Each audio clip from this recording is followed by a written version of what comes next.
The Thursday is all about bringing the heat back into the collection. And I really did bring some heat back into it. Some of the albums that I lost, I finally have back, and I'm pretty excited about a couple of them. Generally, I also do a record store tour, but I didn't have one to show. Well, I did go into a couple of record stores, come to think of it, but I didn't film when I was in there. I don't know what's wrong with me. I was busy. But let's talk about the heat we brought in the first one. I have a very small list on my phone of some albums. Not that big, but I do have a little list. And this was one of them. The Saints. Yeah. Yes, the very first one, I'm Stranded. Now here's my original vinyl that I had, but lost the cover during the flood. So I was on my, I was in Kalamazoo, Michigan, and I went downtown to eat. And on my way back to the hotel, I know the road takes me right by a record store. And I wasn't going to stop. And I says, nope, I'm not going to stop. Every time I go into a record store, it costs me money. I'm not going to stop. I'm not going to stop. I'm not going, oh, there it is. I'll just pull over. Yeah. And so I went inside, and they have this giant wall in there. I mean, it's huge, filled with different things. And there this was. And I've been looking on Discogs for one with a good price, trying to find it. Everything's been really expensive. This is one of the greatest punk albums. I think Ben Rankin would say the greatest punk album. The Saints down in Australia. Of course, they have I'm Stranded, but this whole thing just rocks hard. Fantastic punk. Again, I had an original and I just couldn't get a cover. Now I got a cover and the rest. So yeah, it obviously, once again, it cost a hell of a lot more to go that route, but I could not have been happier to get that back in my collection. So that is some major heat. The next album I had, but this was given to me. Another one was given to me. I have it's not an original. It's a repress, not in the greatest shape, but it was given to me.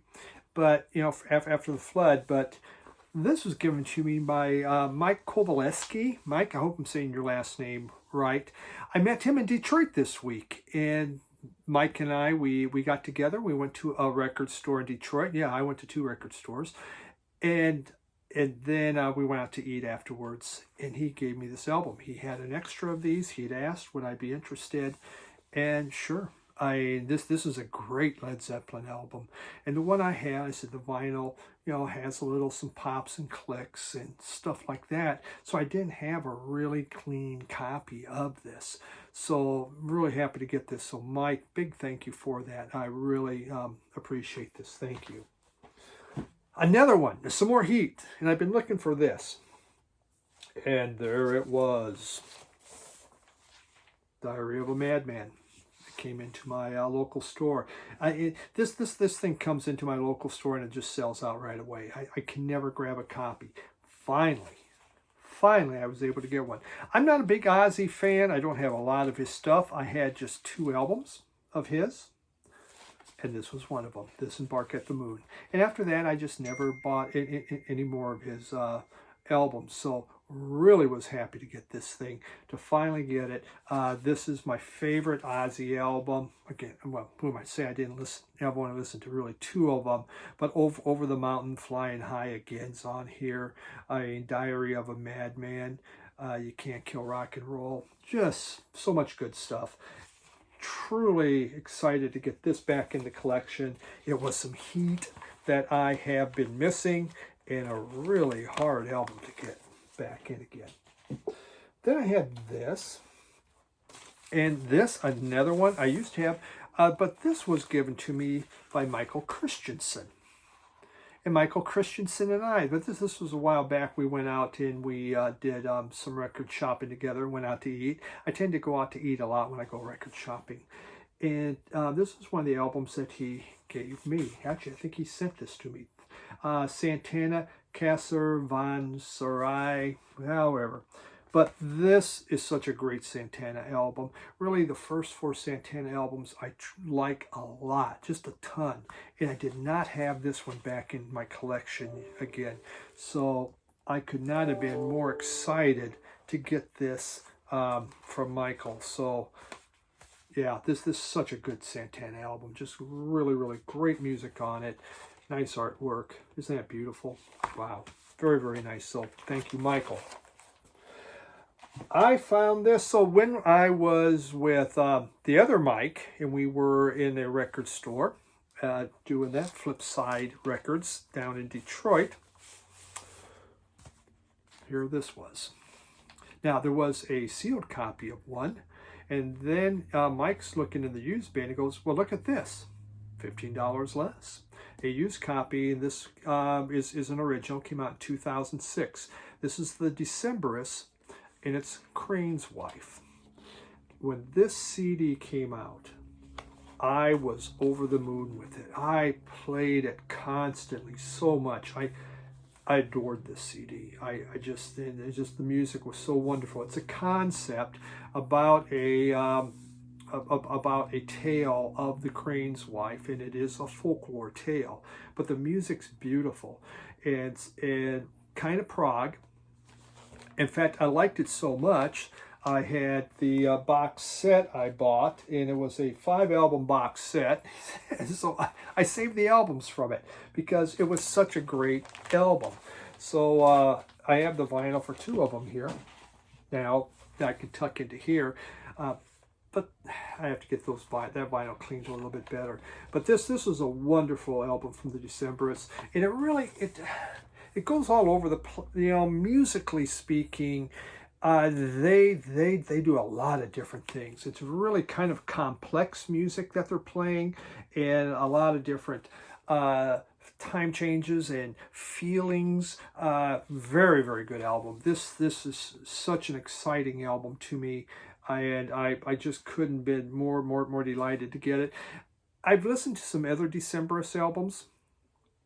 They were okay, but they didn't mean as much to me, or didn't grab me as much as this one. And I really played it. It was a CD that I shared with other people back then.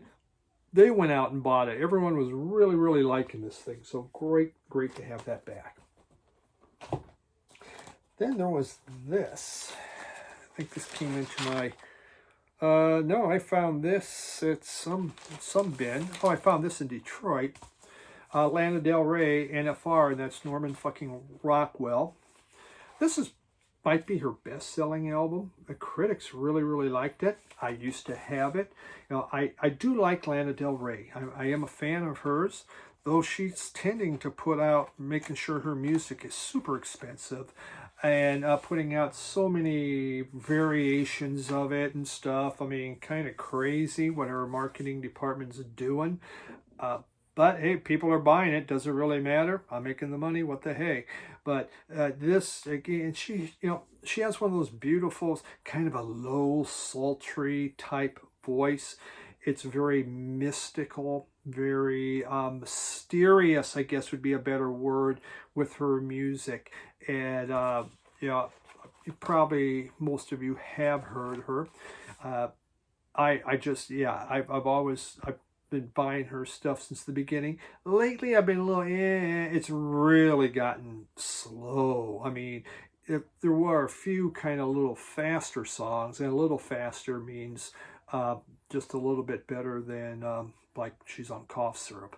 But this is a really, really good one. NFR, really happy to get that thing back. Not the cheapest album in the world. There was this one. I bought this. Where did I get this one? Not for sale. Promotional copy. Thought about maybe at Radio Wasteland. But Iggy Pop, blah, blah, blah. Not the greatest Iggy Pop album. It's okay. Is this one for me that I feel is necessary? Probably not, but I bought it because I am a sucker for Real Wild Child. And this does have, you can see some from water damage on here. But yeah, Real Wild Child's on here. the other stuff, it's okay. It's if you're out looking for Iggy Pop, you want the really good stuff, but this is less expensive than a lot of the other ones. Used to have it, and I'm an Iggy Pop fan. I'm not a completist with him, but did get that one. Then we have, this is a guy in town, Steve Bales is his name. He is a collector extraordinaire, and I don't think I showed this yet, but he gave me the Sketches of Spain. He found he had an extra copy of it and asked if I would like it, and sure. It's a 6i Columbia, and it has the original, looks like, inner sleeve on here. Look at that, softness. I like when they have all these advertising. Isn't that great? When they do all that, and very nice stuff. That's just fun. We got Soft Machine there, Lead Belly, Laura Nyro, super good stuff. And Walter Cronkite's on here. So I can't get it back in, but Sketches of Spain, very orchestrated. Miles Davis, used a lot more instrumentation on this. Definitely has that Spanish influence that was so popular at that time. So I have some other copies of this, but still super happy to get this original. So thank you, Steve. So some great stuff I got back in my collection. That's about half of what I brought in. I'll save the other half for another Thursday, but some definite heat and things I've really been wanting to get back in. So thanks for taking the time to watch. Don't forget to check out the podcast, Two Guys Talking About Records. You can find it on the Radio Wasteland YouTube channel, Spotify, iHeart, and on Facebook. And drop by next Sunday. We'll see you then. Bye.